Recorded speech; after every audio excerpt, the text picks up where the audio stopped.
In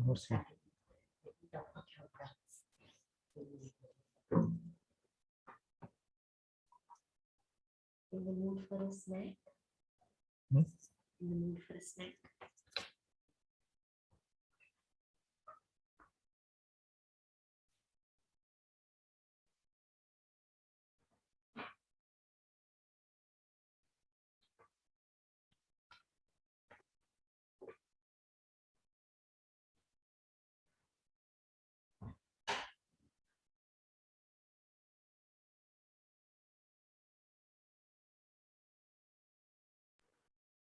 Please go ahead, sir.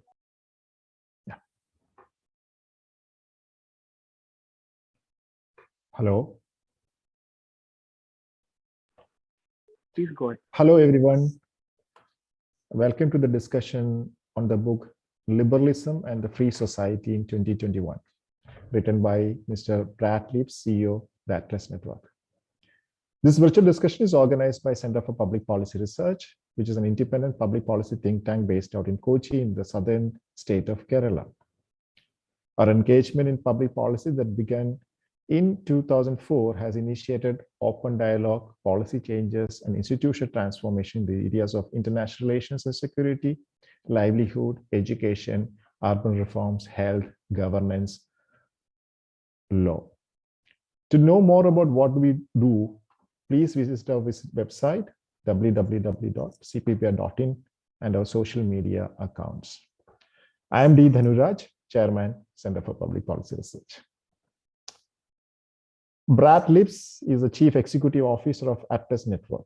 He is the author of Liberalism and the Free Society in 2021, as well as another monograph titled The Freedom Movement, Its Past, Present, and Future.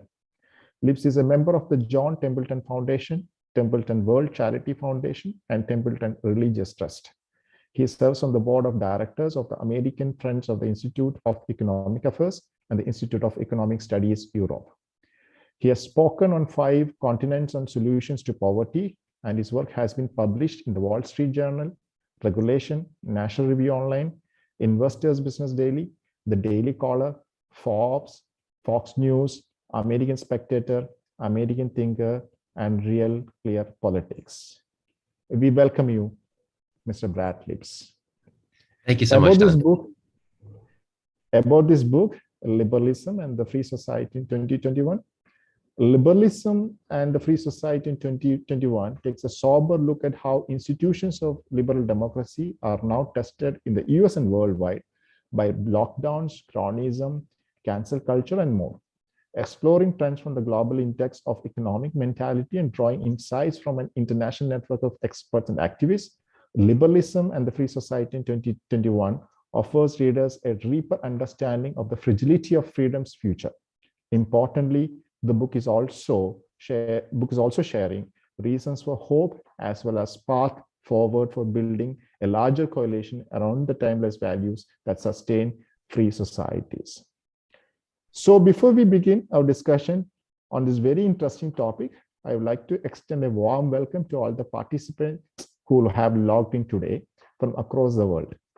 We look forward to engaging with you to enrich today's discussions, and put your questions to the author. You can add them in the chat box below. Those joining from YouTube Live can comment there. Our team will direct the questions to the speakers. You can follow our live tweets and share your thoughts using the hashtag CPPR book discussions. With that, I will hand it over to Mr. Brad Lips. Over to you, Brad. It's always a pleasure hosting you and discussing. I think we've been meeting for the last 13, 14 years since we become part of Atlas Network. I take this opportunity to extend my gratitude and support that was extended by Atlas Network all these years for our informed discussions on liberalism and free society. So before we start, Brad, getting into a conversation, I would like you to give a short introduction on what is this book all about and what are the settings, what are the reasons that probably forced you to. I should not use the term forced, but still probably that compelled and probably a reason why you got into this book. Over to you, Brad. Yeah, no, thank you so much, Danu, and I appreciate the invitation. The CPPR has been a real source of inspiration through these years, so it's always a pleasure to collaborate with you. And I really enjoy this opportunity to speak to your audience about the book that I started working on last year, originally with this idea that Atlas Network is a hub for a global community of public policy think tanks, including CPPR and about 500 other organizations. And I think that this community is rather underappreciated. So I wanted to write a book that sort of looked back at the 40 years that our organization's been involved in this community and to explain some of the great accomplishments that have taken place. But as I started to write it, history hit a crossroads, and it became very clear that this should not be a book so much about the past as it should be about the present that we're navigating and the future that is in front of us. It became clear that while everybody recognized that we were in a global health crisis, it was, again, underappreciated that we face a global freedom crisis, that there's a sense now that there's a new normal that we're emerging into, which is, I think the conventional wisdom says that it's bound to be less free than we were back in what now seem like the good old days of 2019, a year that certainly had its own challenges, but now the challenges have been compounded. So it started to occur to me that for those of us in the US, we look at the year 1776 as a crossroads in history where the trajectory for freedom suddenly was on an upward slope after the Declaration of Independence and Adam Smith's The Wealth of Nations. We think about the year 1917 very differently as the year that ushered in communism on a broad scale with the Russian Revolution. So, did we just live through one of those years? Is that how we're going to remember 2020 and 2021? I wrote this book to basically say that it's not preordained that the future is going to be less free, and that the kinds of organizations that Atlas Network works with, I think, can be really critical agents of change to help us return to a path of liberalism that I think is sorely needed right now. So the book is really divided up into three sections. One section sort of looks at this community of NGOs that focus on public policy reform and on education around liberal principles. Then we look at in different ways at some of the current challenges that are faced in different regions. I think maybe during this conversation we'll talk a little bit about the Global Index of Economic Mentality, which is a new tool that the book looks at. But we also the most fun part of the book for me was to be convening some conversations for each continent to look at the particular challenges and some common challenges, but some particular challenges in different regions of the world. So the book includes transcriptions of those conversations with experts from each of those continents that we investigated. And then the last section of the book presents my best thinking about a path forward. The thing I've learned most over my near quarter century working with Atlas Network is to be humble and to realize that for a question as big as what's the way to revitalize liberalism and to push back on some of the illiberal trends that we see, there's certainly no one good answer. But I'm hopeful that in the last chapter of the book, I provide a little bit of a framework that can be helpful for how we can focus some of our energies on policy reforms that really matter for normal people, and to do a better job at messaging the ideals that motivate us. Because I think that that's something that those of us who identify as part of a liberal community that we've fallen down on in the past. So at the end of the day, I think that you could always look at the glass as half empty or half full. And there's lots of reasons to focus on the half empty right now. But there's actually, I think, a lot of opportunity at this particular moment, and it would be self-defeating to think otherwise. So the message of the book is that there's a lot of work ahead and a lot of ways we can be productive in pushing back against illiberalism and championing the ideas of free societies. So hopefully that's just a little introduction to why I wrote the book and what I hope that readers will get out of it. Definitely, Brad. I enjoyed reading your book. I mean, one is you have presented many of these ideas, schools, thoughts, and even there are many experts from different continents discussing the various challenges, but it's not complicated. I mean, for a reader to understand, to reader to assimilate what they are discussing and what are the challenges. So taking cue from what you said in the beginning, you talk about a lot of illiberal ideas and thought processes are going around the world.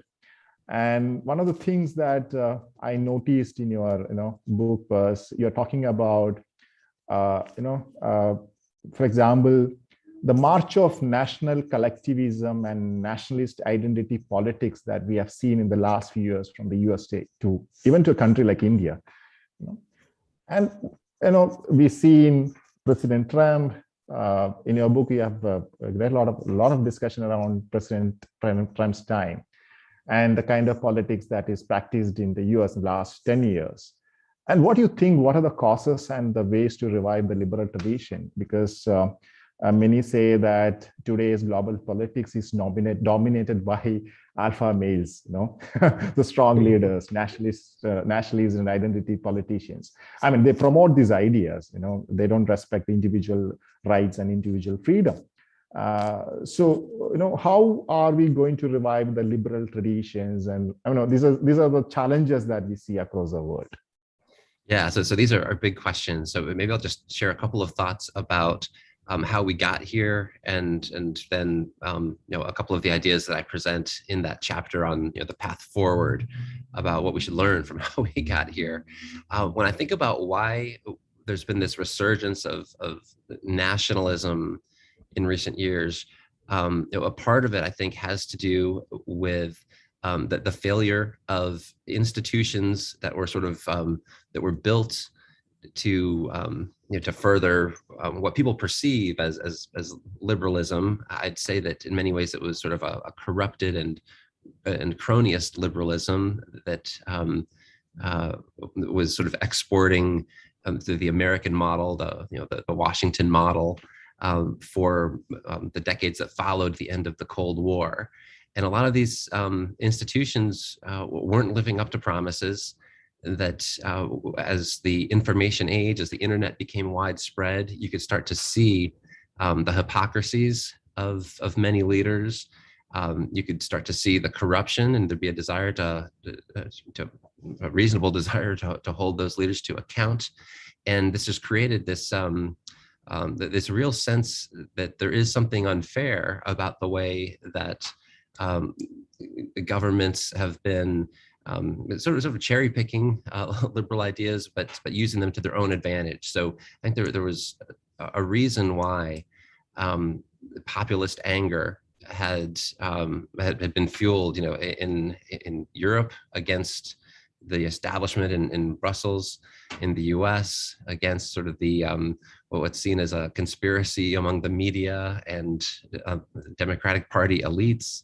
And the reaction against that in some ways had some real positive things to root for. And I remember when Modi was coming to power, there was this mix of feelings, including some hope that he was going to stand up for regular working people in India and had an appreciation for what it means to be a small entrepreneur and so on.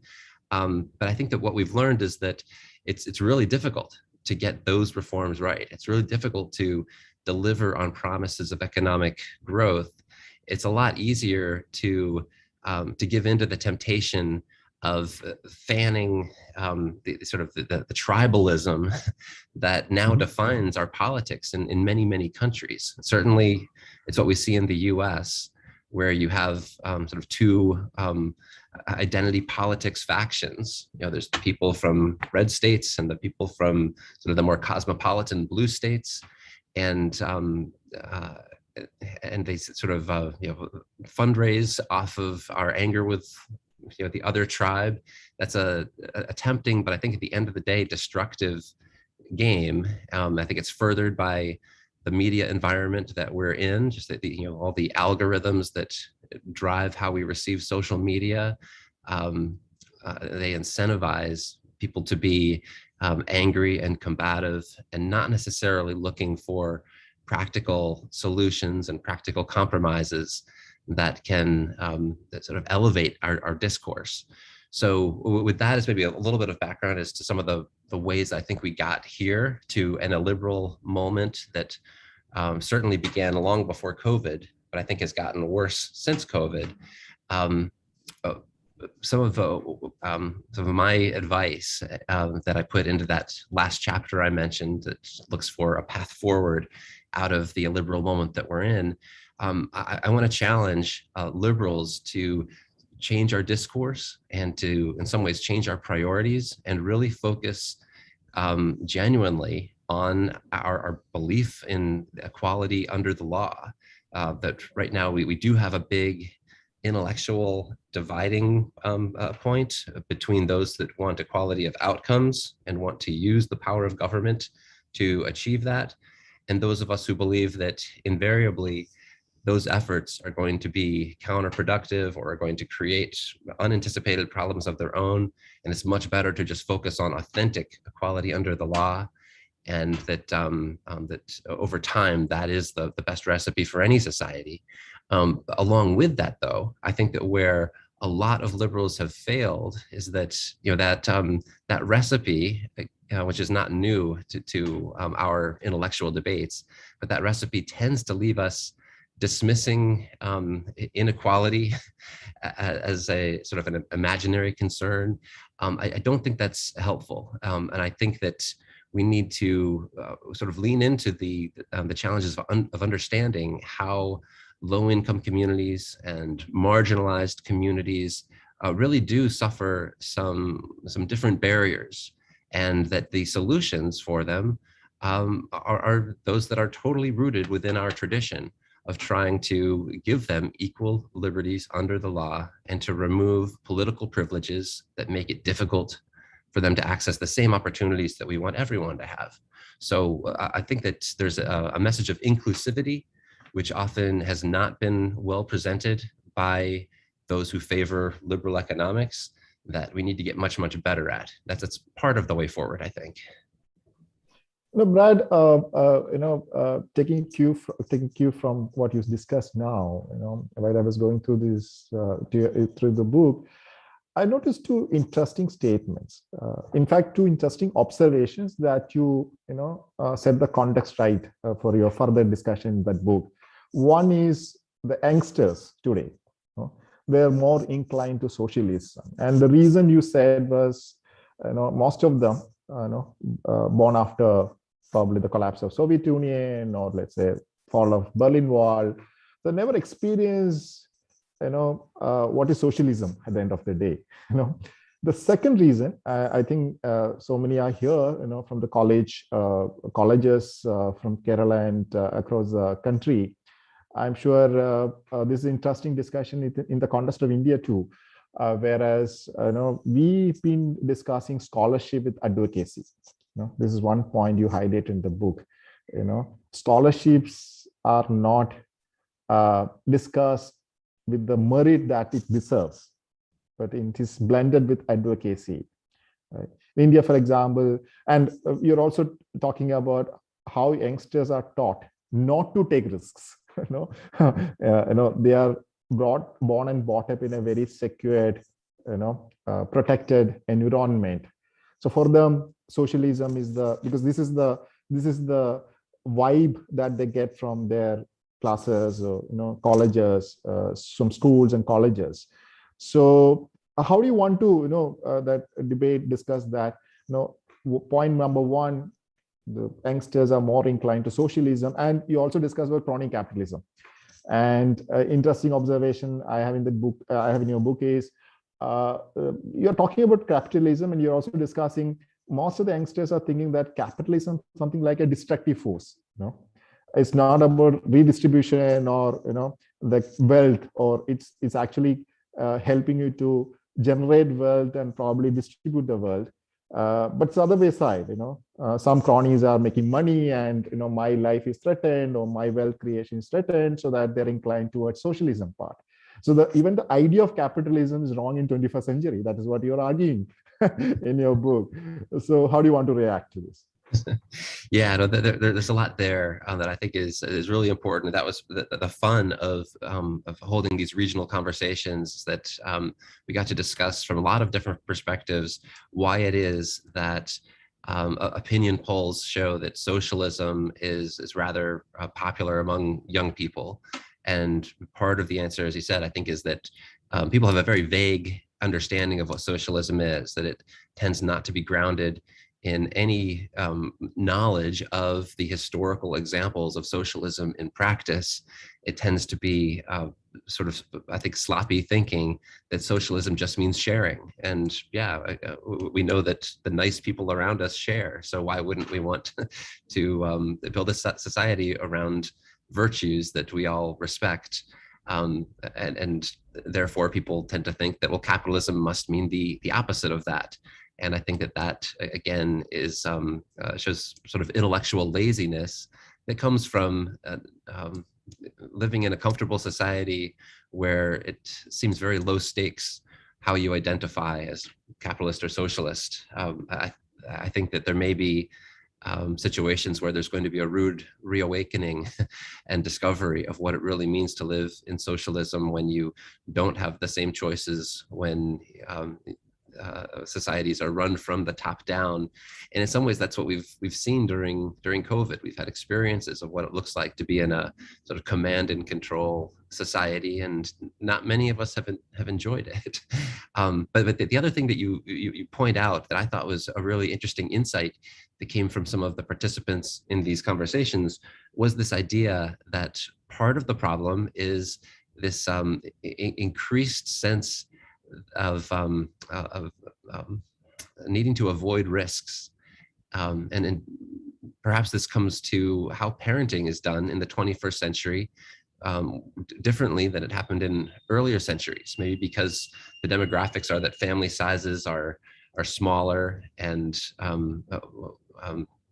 women aren't having children until much later. So there's a lot of high stakes around the future of these particular two individuals, as opposed to starting out with a larger family where you expected some to do well, some to do less well, and that's all fine.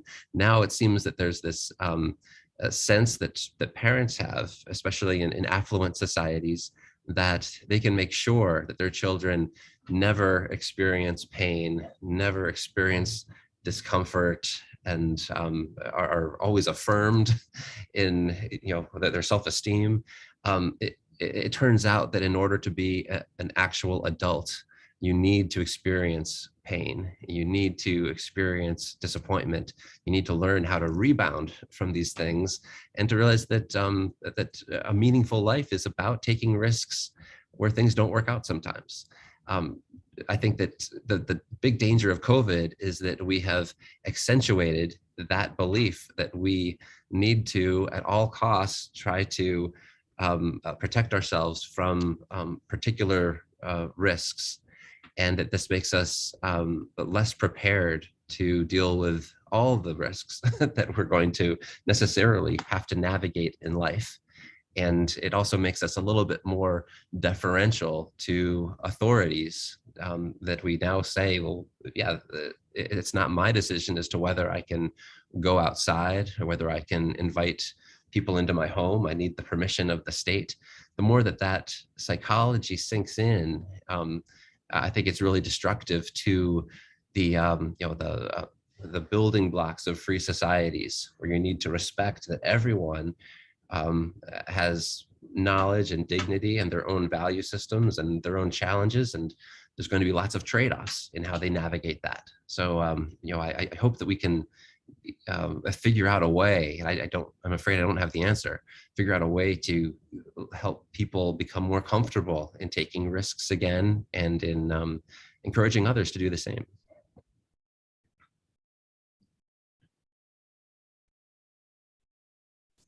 Oh, I can't hear you, Danu. I think you might be on mute.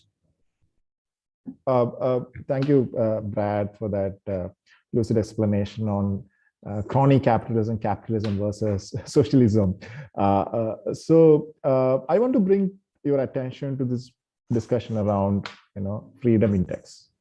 To this, since our audience is from Asia, relatively most of them are from India, I would like you to explain what is the significance of economic freedom index.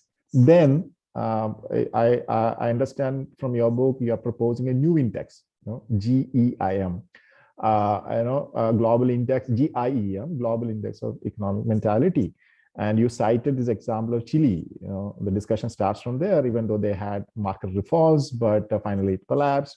And there is a particular reason or significance to discuss this thing today in India, because last 1 year the farmers were on the street in India to denounce 3 policy suggestions that in fact advocated for linking markets with agri products, food processing, so the market can also get in. And the basic idea was the farmers will get better benefits, income, revenue, and all. Otherwise, it's a state-controlled, state-supported system that has been practiced in India for the last 60 years. But unfortunately, I think government failed to communicate it, and so that actually reflects the mentality. India started liberalization in 1991. And now looking back, sometimes I wonder how did that happen? Because the mentality even today is like, oh, you can do all these things, but finally what is going to happen? The mentality of, because your acceptance and, probably, you have to assimilate the values, the market systems, and it's difficult especially in a society like ours. So if you could throw some lights into economic freedom index. And because the reason is India doesn't discuss economic freedom index like probably the other parts of the world discusses. Now we discuss ease of doing business. I know that's relatively connected to economic freedom index. Now with the new index, what are you suggesting? Yeah, so maybe just for background, for a few decades now, we've had these tools, the Economic Freedom of the World Index. There's another one, the Index of Economic Freedom, and these have fed off of the World Bank's Doing Business Index.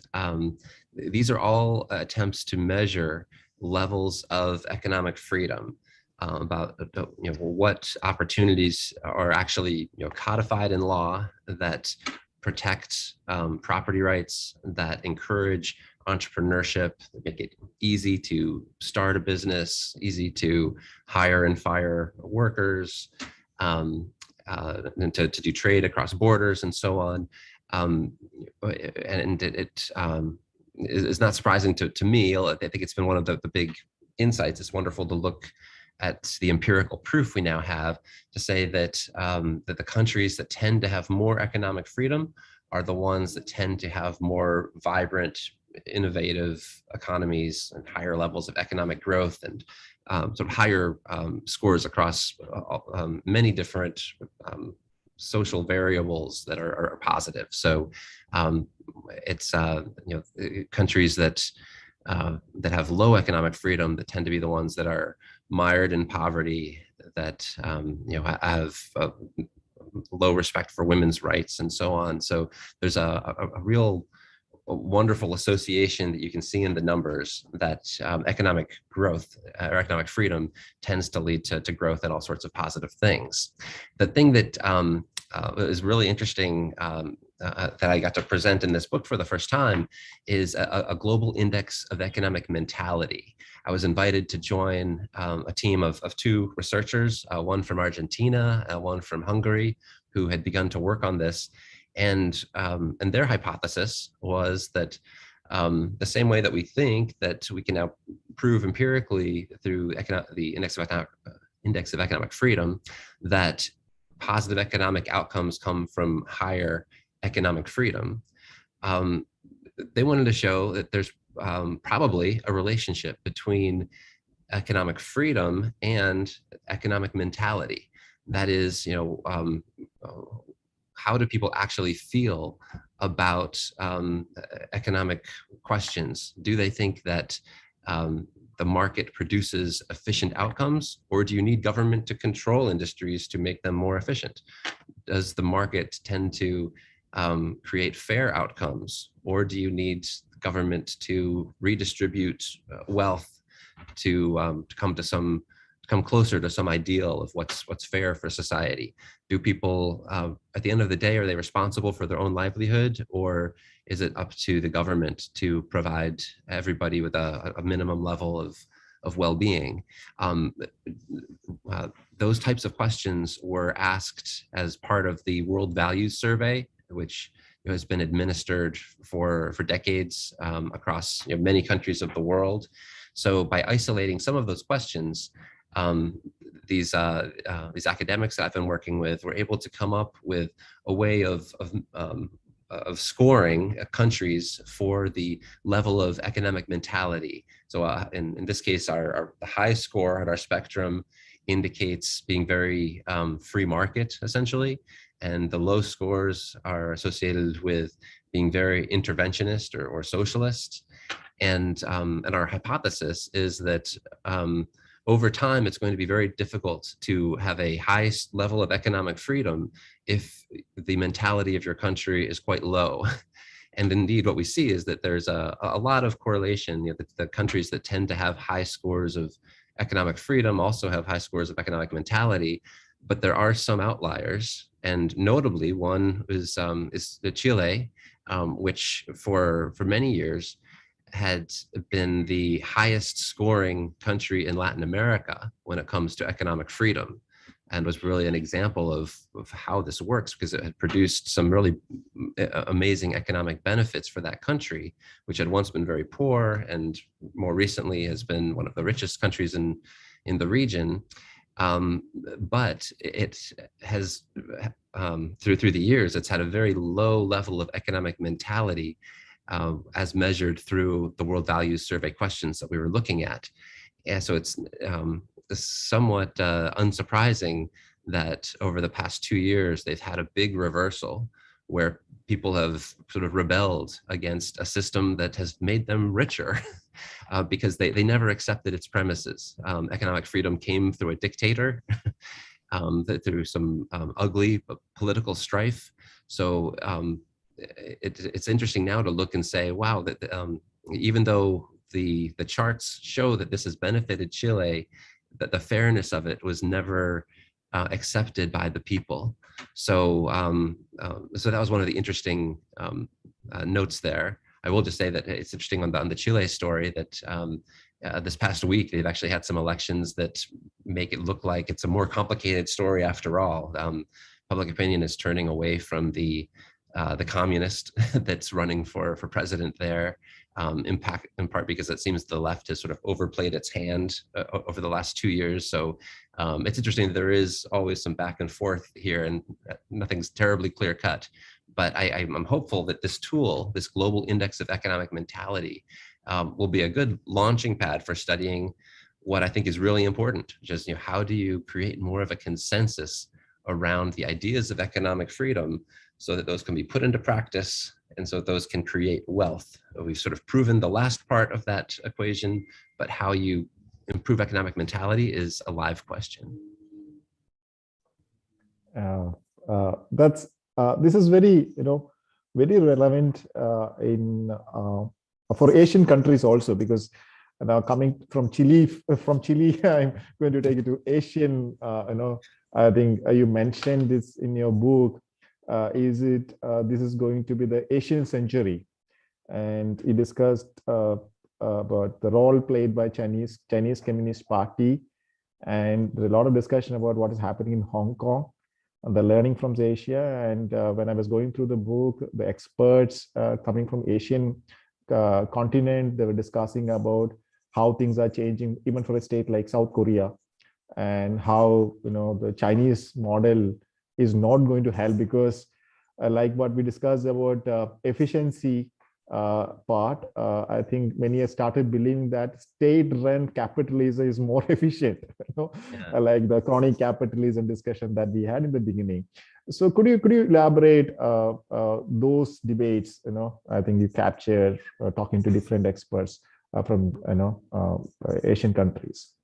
Yeah, so it's interesting. I'll point out that South Korea is another example, like Chile, where it scores fairly low in economic mentality, even though it's scored fairly high in economic freedom through the years. So it seems like another country that's vulnerable to some reversals that I think would be unpleasant. And in that conversation that I convened with some of our think tank leaders from across different parts of Asia, this theme came back over and over, just that there's a lot of appeal to a narrative that has been coming from the Communist Party of China, essentially saying, look at what we've accomplished and look at the system we have in place now. What I would somewhat humbly suggest, because I don't pretend to be an expert in Chinese history, but from what I've learned through the years is that there's something that's a little bit disingenuous about the Communist Party's narrative today. And that if you actually look at the economic history of how China grew rich, which is actually the title of a wonderful book. It was the last book completed by the great economist Ronald Coase before he died at age 100. He wrote this with a Chinese author, Nin Wang. And it's a really interesting history that looks at how what happened after Mao Zedong in the late 70s was not a top-down vision of how to run a sort of a society that has communist political leadership, but elements of market economics. What happened was sort of bottom-up experimentation that Deng Xiaoping had the wisdom to leave alone and to say, okay, I guess that's working. But it wasn't a top-down vision of the CCP that produced this transition to markets. And now I think that since 2004 or so, when people started to talk about the Chinese model, there's been a rush to fill in, well, what is that model that we created? And it's been defined very conveniently by the political elites at the top of the party apparatus to sort of justify this this strange blend of authoritarian politics with capitalist features, kind of crony capitalism, or my old textbooks, this was how we defined fascism, to have capitalist features really run by the state.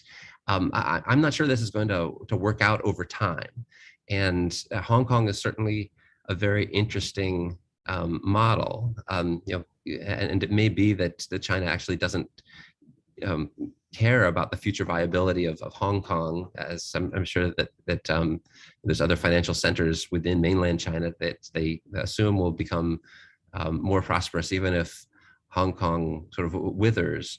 But one of the questions posed by a friend of mine who had started the think tank that for a long time operated in Hong Kong, he said, can you actually have a functioning society, much less a financial center, if there's no faith in the rule of law? And right now, this is the great experiment taking place in Hong Kong. I don't think it turns out well over time. So my big hope is that we can do a better job at pointing out these stark differences between what entrepreneurial capitalism looks like when it's codified in law, and what crony capitalism and the Chinese model looks like in practice. So I think that one is first of all is more friendly to human dignity, and at the end of the day, that's what I think we need to talk about most. And I think that economic outcomes are actually going to track over time. That systems that allow for experimentation without needing to worry about how political favors are going to be doled out, those societies invariably end up being more innovative and more dynamic. Right. So, from China to India, I mean, I see the discussion that you had with Dr. Parth Jesha of Center for Civil Society. And I was fascinated by the statement that Parth made in that your conversation with him, where he says, and it's also important to develop a narrative that people understand. You know, when the argument that he put forth here is the economic freedom and livelihood freedom. You know, because many times we discuss economic freedom, and especially those societies which are more exposed to crony capitalism, and also the misunderstanding about capitalism. You know, it's difficult for them to understand what you people are talking about. I mean, including me. I mean, when I'm part of this freedom movement for the last many years, and I see that when we discuss it, you know, the moment they try to identify with some big capitalist, a big capital force, you know, let's take a multinational company sitting on your shoulders. So, but Parth makes this interesting observation that you have to make, you know, people understand. You have to create that narrative. You have to make the narrative that people would understand. So, interesting example that he gives is livelihood freedom, and he then links to relates this argument with the street vendors, hawkers, all these things. I'm sure, I know, Atlas has been a big support of this freedom movement in India, liberalizing these sectors. So your experience, your reflections, engaging these sectors and the kind of work that people do in India. Yeah, so I'll have to say that this has been transformative for my understanding of where I think we need to go with our messaging and how we prioritize the policy battles that we engage in. That insight that came from Parth Shah that is in the Asia discussion in the book, I thought was very interesting. In my mind, kind of coming from Western academic settings, economic freedom is about economic freedom for everyone at every level of society. Parth, who had been teaching at a university in a prestigious university in Michigan, also had the same vocabulary, but he noted that when he came back to India and founded his think tank in Delhi, that when he talked about economic freedom, people understood that he must be talking about freedom for people with economic means, which is a small elite in percentage terms in India, and that it must leave out the vast majority of people that live so modestly. And so Parth had the wisdom to recast what they'd always been focused on, but to start talking about it as livelihood freedom. And in that way, it became clear that he wasn't focused on the upper echelons of the income ladder, people that don't care about who don't think about their livelihood. They have so much wealth that they don't worry about making ends meet. But livelihood is a concern for the vast majority of people, and to talk about their freedom really recasts the debate. And I think that's a great example that all of us around the world can learn from, because I'll give you an American analogy. One of the metaphors that presidents from John F. Kennedy to Ronald Reagan that they used in talking about how do you help the poor, they would use this metaphor of, well, a rising tide lifts all boats. So if you create economic growth, everyone will benefit. And there's some real wisdom in that. But it has occurred to me more recently that just as I criticize socialists for saying, well, all we need is to redistribute, to give things to the poor, that kind of denies the agency that poor people have in their own futures. I think I was making the same mistake by focusing only on the rising tide that comes from economic growth, that inevitably they're going to be lifted up by these bigger forces. The bigger and more important challenge is to walk with people in low-income communities and to recognize that they have an enterprising spirit and that there are really unfair barriers in their way. And if we don't acknowledge that, and that they have dignity of their own, and they have unfair challenges that we can help them address, that's a much more hopeful story. It's a story that respects their agency and helps show that our liberal community authentically cares and doesn't just say, well, we've done the equations and you'll be fine if we fix tax policy, in this sort of macroeconomic way. That's part of the equation. You need to get that right. But I think you also have to really be attentive to these questions of how you show your relevance to everyday people.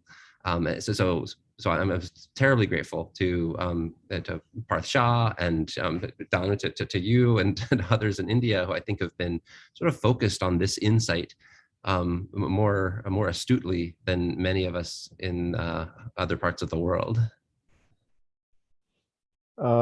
Thanks, Brad. It's always a great pleasure, talking to you and getting your guidance while we deal with this very, very intricate topics.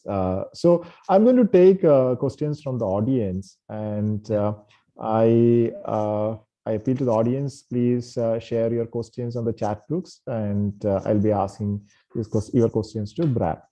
So there's a question from Kishan Kumar. Okay, Kishan Kumar, he is actually, I think after listening to both of us, he's asking, where is the place of marginalized people in this era? Okay, I hope you are able to understand. What he's asking is, where can we find the space for the marginalized, I think the vulnerable sections in the society? Mm-hmm. I mean, I'm sure he's trying to link to the discussion that we had on the street vendors and street hawkers, and how do we, improve their, living standards and economic empowerment, all those things. How do we do that? Yeah, well, I think that part of it is to actually respect the voice of the people in those communities, and not make it a matter of us guessing what their priorities should be. But one of the things that some of my colleagues at Atlas Network have really been focused on is critiquing the foreign aid model of the development community, and this idea that that a lot of people in the West have, that we have so much expertise that we're going to go and solve other people's problems for them. And I think that we need to step back from the hubris of that attitude, and to actually ask people what their challenges are. I think that the work that the Center for Civil Society in Delhi has done for street vendors came from observing how people were on the street supplying goods to happy customers in one moment, and as they saw police coming down the street, they would grab the edges of their blankets and scurry away, because they knew that in the eyes of the law they would be treated like a public nuisance, that they that this sort of dignified relationship they had with their customers was not respected by authorities, and that if you could change that dynamic, that would make a big change in those lives.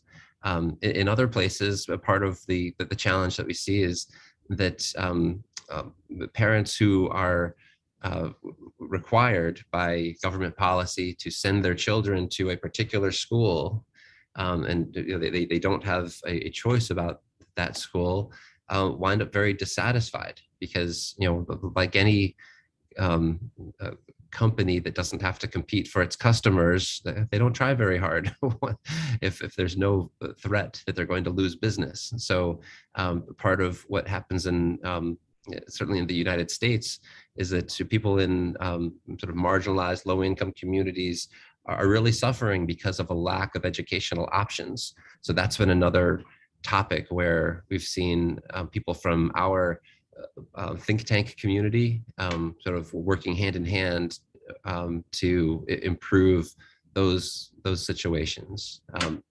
So I think that there's lots of dimensions to these questions that have to do with relationships with the criminal justice system, with education, with some of the barriers to formal employment and getting your business formally recognized. These are the things where I think the low-income communities have some very difficult disadvantages, and we can be their partners in solving those.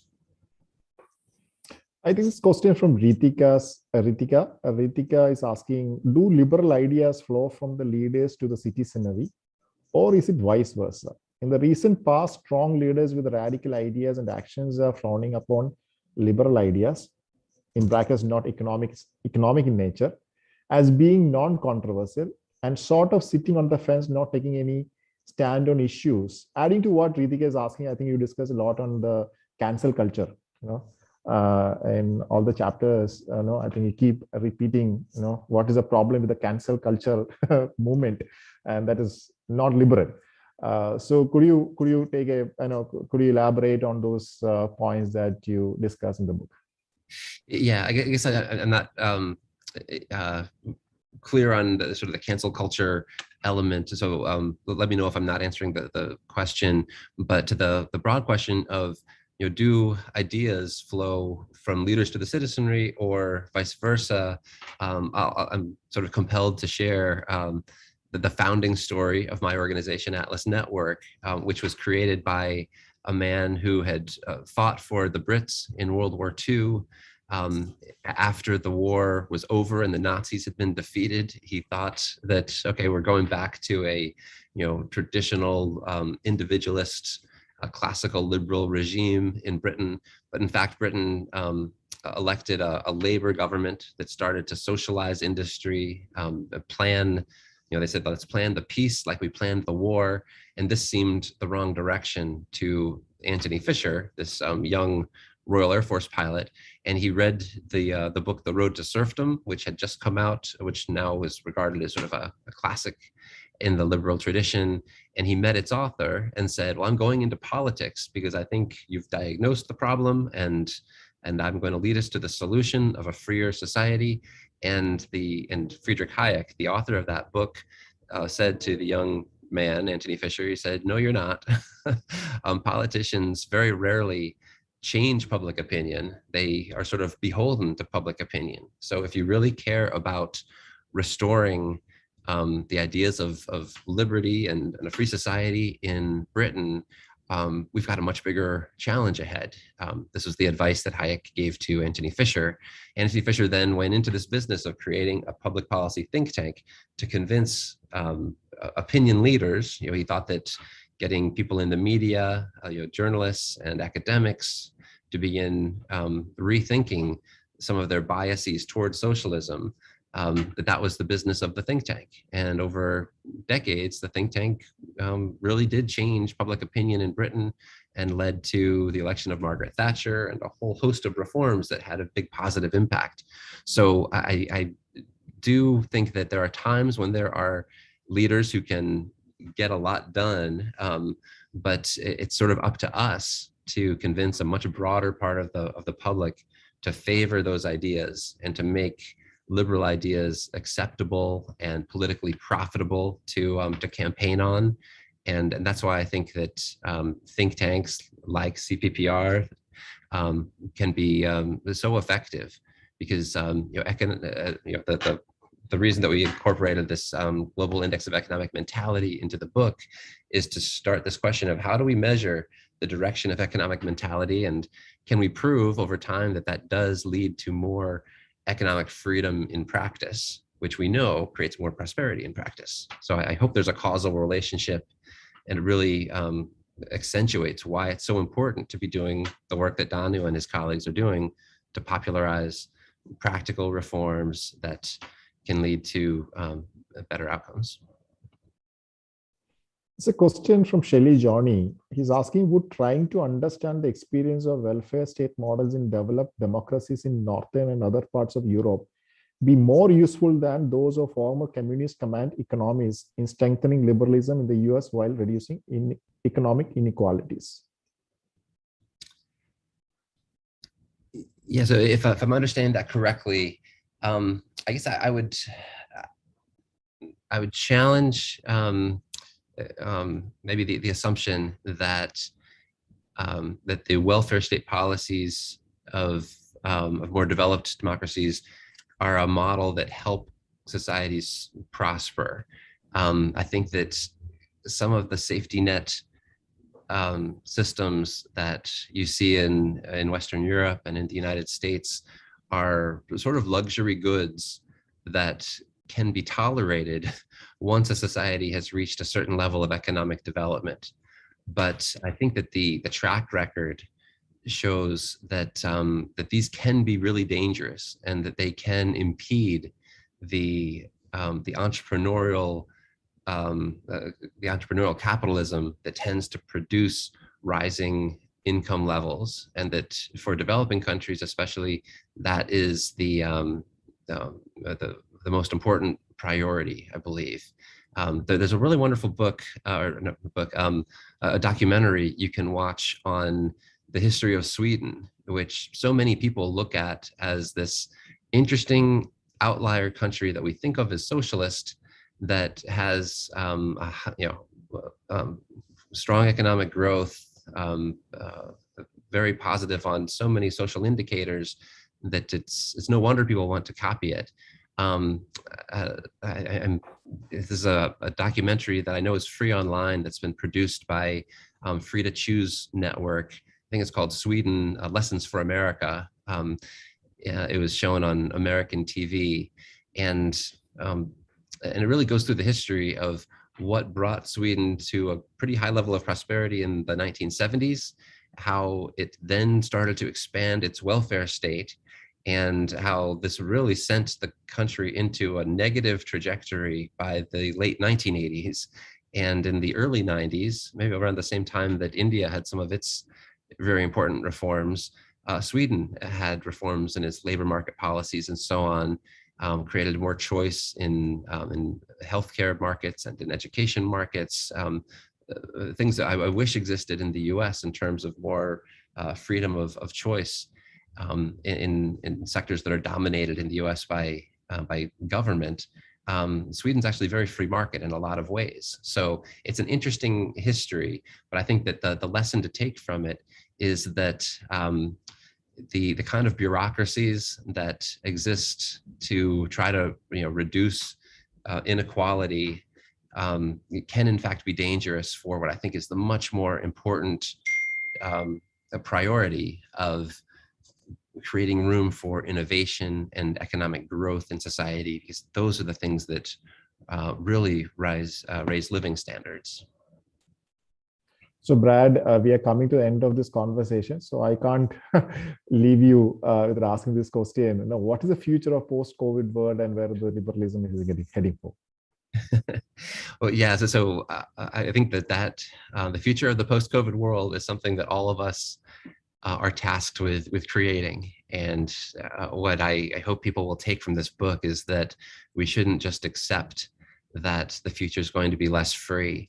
And I think that the lesson we all should take from the pandemic has been that the places where you see real resilience in society tend to have been places where people have been free to innovate. I think of all the businesses that had to work under some difficult restrictions, but they creatively found ways to keep their businesses going. And they had to do this at odds with some top-down mandates, which we now, we have to look at the data, which I think still remains a little bit confusing, but at least in the United States, it seems that the places that were the most authoritarian in trying to lock down their populations and govern them with top-down mandates had no better health outcomes than did the more permissive states of our union that let people navigate for themselves, kind of like Sweden did.